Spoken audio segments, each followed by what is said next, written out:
এক জঙ্গলে অনেকগুলা পাখি বসবাস করে। একদিন কবুতর আর তার সই উড়াল দিয়ে চলে যাচ্ছে কাঠ কাটতে। তাদের মেয়ের স্কুলে ফিস দিতে হবে। তারা অনেক গরিব পাখি, তাই তারা কাঠ বিক্রি করে খায়।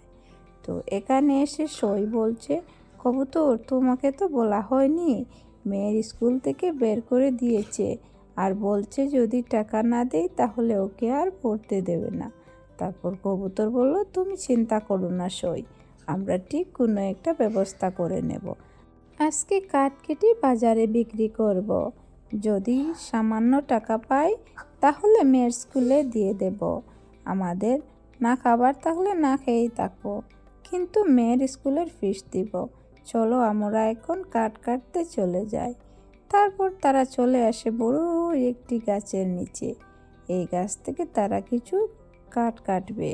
তারপর এক পা দুপা করে তারা যখন এগিয়ে আসছে, তখন ওই গাছটা কথা বলে উঠল। তারা বলল, কে কথা বলছে, কে কথা বলছে? পেছন থেকে দেখছি এই গাছ বলছে, এরে তোমরা আমাকে কেটো না, আমি উপকারী গাছ, আমি তোমাদের উপকার করতে পারি। তোমাদের যা অভাব আমি সব দূর করে দেব। বিনিময়ে তোমরা শুধু আমাকে কেটো না, আমি উপকারী গাছ, তাই আমি কথা বলতে পারি। আমি তোমাদের সব ইচ্ছা পূরণ করব। তোমরা শুধু যা প্রয়োজন হয় তা আমার কাছে চেয়ে নাও। আমি এখানে একা একা বসে থাকি, কিন্তু কোনো পাখি আমার কাছে আয় না, তাই বলে আমি কাউকে সহযোগিতা করতে পারি না। রে, তুমি কি সত্যি সত্যি আমাদের সাহায্য করবে? আমাদের অনেক অভাব, যদি সাহায্য করে তাহলে আমরা অনেক সুখী হতে পারি। গাছ বলছে, হ্যাঁ, তোমরা একবার চেয়েই দেখো, আমি তোমাদের যা চাইবে তাই দেব। তারপর কবুতরের সই বলো, আমাদের অনেকগুলো স্বর্ণ মুদ্রা চাই, যেগুলো দিয়ে আমাদের আর কোনোদিন অভাব হবে না, আমরা ধনী হয়ে যাব। তারপর গাছ বলল, ঠিক আছে, আমি তোমাদের স্বর্ণ মুদ্রা দিচ্ছি। এই বলে গাছ এক পাত্র স্বর্ণ মুদ্রা ওদের দিয়ে দিল। তারপর কবুতর আর তার সই ভাবছে, হ্যাঁ সত্যিই তো এটা উপকারী গাছ, আমাদের এই স্বর্ণ মুদ্রাগুলো দিয়ে তুমি অনেক উপকার করেছো, তোমাকে অনেক ধন্যবাদ। তারপর গাছ বলছে, হ্যাঁ আমি হলাম পাখিদের সহযোগিতা করার জন্য সহযোগিতা গাছ, তাই আমি তোমাদের সাহায্য করলাম। তোমরা এগুলা নিয়ে যাও, সুখে শান্তিতে সংসার করো, আর যদি কখনো অভাব হয় তাহলে আমার কাছে আসবে, আমি তোমাদের সাহায্য করব। ও কথা বলে কবুতর আর তার সই ওই মুদ্রাগুলো নিয়ে এখান থেকে উড়ে চলে যায়। আর এইভাবে কেটে যায় বেশ কয়েকদিন। ওদিকে গাছের দেয়া স্বর্ণ মুদ্রা দিয়ে কবুতর আর তার সই অনেক ধনী হয়ে উঠেছে। আর তাদের বাড়িতে একদিন গরিব টুনি এসেছে। এরে টুনি, তুই আমাদের বাড়িতে? হ্যাঁ গো দিদি, আমি এসেছি। তোমরা এত তাড়াতাড়ি ধনী হলে কি করে? এসব জানতে আমার আর গরিব থাকতে ভালো লাগছে না। আমিও চাই তোমাদের মতো ধনী হতে। উপোস থাকতে থাকতে আমার আর তোর সইছে না। তারপর ওই কবুতরের সই বলছে, আমরা তো জঙ্গল থেকে কাঠ কেটে বিক্রি করে এরকম ধনী হয়েছি। তুইও কাঠের ব্যবসা শুরু করে দে, তাহলে দেখবি তাড়াতাড়ি আমাদের মতো ধনী হয়ে যাবি। তারপর টুনি বলছে, ঠিক আছে, আমি তাহলে তাই করব। ও কথা বলে সেই টুনি পাখি ওখান থেকে উড়ে চলে যায়।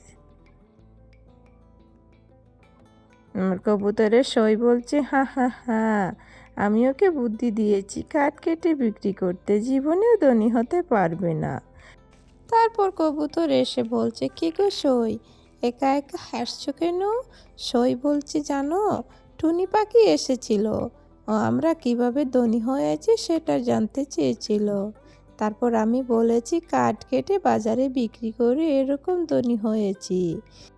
ঠিক করেছ। সই বলছে, তোমাকে একটা কথা বলি।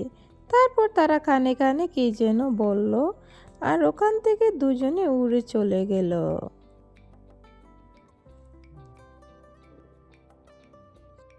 উড়তে উড়তে তারা পৌঁছে গেল সেই সাহায্যকারী গাছের ধারে। আর গিয়ে বলল, গাছ, আমাদের আরও স্বর্ণমুদ্রা চাই, আমরাও জঙ্গলের গরিব পশু পাখিদের সাহায্য করতে চাই। তুমি যদি আমাদের কয়েকটা স্বর্ণমুদ্রা দিতে, তাহলে আমরা ওদেরকে সাহায্য করতে পারতাম। গাছ বলল, ঠিক আছে, তোমাদের এই কথা আমার খুব ভালো লেগেছে, তোমরা তো খুব দয়ালু পাখি। তাহলে আমি তোমাদের কয়েকটা স্বর্ণমুদ্রা দিয়ে দেব, তোমরা ওদেরকে সাহায্য করো বাকি সব পাখিদের। ও কথা বলে গাছ অনেকগুলো স্বর্ণমুদ্রা দিয়ে দিল। আর টুনি আর তার সই দেখে খুব খুশি, বলল ঠিক আছে আমরা ওগুলা নিয়ে চলে যাই, আর দরকার পড়লে আবার আসবো। তারপর তারা দুজন বাড়িতে এসে খুব বুদ্ধি করছে। কবুতর বলছে, আমরা যদি ওগুলা কাউকে না দিয়ে নিজে আত্মসাৎ করি আর ওই গাছ যদি জেনে যায় তাহলে খুব খারাপ হবে। ওদিকে কবুতরের সই বলছে, আরে বোকা স্বামী, ওই গাছ ওখানে দাঁড়িয়ে কি করে জানবে যে ওই স্বর্ণমুদ্রাগুলো আমরা পাখিকে বিলিয়ে দেইনি, আমরা নিজে উপভোগ করছি। তুমি এসব চিন্তা বাদ দাও, ওই পাখি ওখানে দাঁড়িয়ে দাঁড়িয়ে জীবনেও শুনতে পারবে না। এখন চলো ওগুলো আলমারিতে লুকিয়ে রাখি, পরে আমাদের কাজ দেবে। এভাবে চলে গেল বেশ কিছুদিন। আরও একদিন চলে আসছে, আবারও কবুতর আর তার সই সেই গাছের পাশে এসে বলছে, গাছ তুমি যে স্বর্ণমুদ্রাগুলো দিয়েছিলে ওগুলো আমরা জঙ্গলের গরিব পাখিদের বিলিয়ে দিয়েছি, ওরা অনেক খুশি হয়েছে আর তোমাকে ধন্যবাদ জানিয়েছে। কিন্তু আমরা সবাইকে ওই স্বর্ণমুদ্রা দিয়ে দিতে পারিনি, তার চেয়ে বরং তুমি আমাদের এক বস্তা স্বর্ণমুদ্রা দিয়ে দাও। ও কথা বলতেই সেই গাছ এক বস্তা স্বর্ণমুদ্রা দিয়ে দিল, আর কবুতর আর তার সই ওখান থেকে উড়ে চলে গেল। এভাবে কেটে গেল বেশ কয়েকদিন। একদিন সেই গরিব টুনি পাখি কাঠ কাটতে উড়তে উড়তে চলে আসে সেই গাছের পাশে, এসে বলছে, হে আল্লাহ, তুমি আমাকে উঠিয়ে নাও, নয়তো এই গরিব থেকে আমাকে ধনী করে দাও। আমি আর এই খিদার জ্বালা সহ্য করতে পারি না গো, আমার এমন জীবন আর চাই না, সুখী থাকতে চাই, আমাকে সুখী বানিয়ে দাও, এমন জীবন আমি। পেছন থেকে সেই গাছ বলছে, টুনি পাখি, তোমার কথা শুনে বুঝতে পারছি তোমার অনেক দুঃখ আর অভাব। এই জঙ্গলের কবুতর আর বিউটি তোমাকে সাহায্য করেনি। তারপর টুনি বলছে, এই ধনী পাখিদের কথা আর বলো না, ওরা কি আর গরিব পাখিদের সাহায্য করে?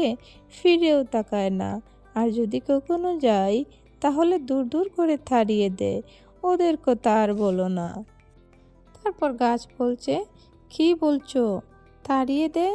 আমি তো ওদেরকে অনেকগুলো স্বর্ণমুদ্রা দিয়েছি যাতে ওরা সবাইকে সাহায্য করতে পারে, আর আমাকে মিথ্যা বলে ওরা কি ওগুলা নিয়ে গেছে? তারপর টুনি পাখি বলছে, হ্যাঁ তাই হতে পারে, এটা আমি বললাম, তোমার ইচ্ছা হয় বিশ্বাস করো, না হলে করো না, আমার কিছু করার নেই, আমি সত্যি যেটা সেটাই বলেছি। তারপর গাছ বলল, ঠিক আছে, আমি একটা পরীক্ষা করে দেখব। তারপর সেই গাছ একটি জাদু আয়না বের করে, আর ওখানে কবুতর আর তার সইয়ের সব কর্মকাণ্ড দেখে ফেলে। তারপর সেই টুনি পাখিকে বলে, সত্যি তো, তুমি সত্যি বলেছ, আবার আসো, তাহলে ওদের মজা দেখাবো। তারপর টুনি পাখি বলছে, ঠিক আছে, তুমি থাকো, তাহলে আমি চলে যাই আমার কাঠ কাটতে, আমাকে কাঠ কাটতে হবে। তারপর গাছ বলছে, দাঁড়াও টুনি, তোমাকেও আমি ধনী বানিয়ে দেব, তোমার আর জঙ্গলে কাজ করতে হবে না। ও কথা বলে এক পাত্র স্বর্ণ দিয়ে দিয়ে, আর টুনি ওগুলা নিয়ে এখান থেকে উড়ে চলে যায়। তারপর আর কয়েকদিন পর আবার চলে আসে সেই কবুতর আর তার সই, এসে বলে, হ্যাঁ গাছ, আমরা ওগুলো সবাইকে বিলিয়ে দিয়েছি, তুমি আবারও আমাদের কয়েকটা স্বর্ণমুদ্রা দাও। গাছ বলছে, দাঁড়াও, তোদেরকে দিচ্ছি শয়তান কোথাকার। এই বলে তাদের দুজনকে গাছ বানিয়ে দেয়। আর ওরা দুজন বলে, আমাদের এসব কি করেছো, আমাদের গাছ বানালে কেন? তারপর সেই জাদুকরি গাছ বলছে, বুঝেছো মজা, মানুষকে মিথ্যা বলা আর আমাকে মিথ্যে বলে অনেকগুলো স্বর্ণ নিয়ে তোমরা নিজে উপভোগ করেছো গরিব পাখিদের না বিলিয়ে দিয়ে। এখন থেকে আমি পাখি হয়ে সবাইকে সাহায্য করব, আর তোমরা এখানে সারা জীবন গাছ হয়ে থেকে যাও। কবুতর আর তার সই ক্ষমা চাচ্ছে আর বলছে, আমরা এরকম কোনো দিন করবো না। গাছ বলছে, না না, তোমরা এভাবেই থাকো, আর আমি পাখি হয়ে সবাইকে সাহায্য করব। দেখেছো বন্ধুরা, ভালো কাজ করলে ভালো ফল পাওয়া যায়। আর এরকম সুন্দর সুন্দর শিক্ষণীয় টুনি পাখির ভিডিও পেতে চ্যানেলটি সাবস্ক্রাইব করে পাশে থাকবেন। Bye bye.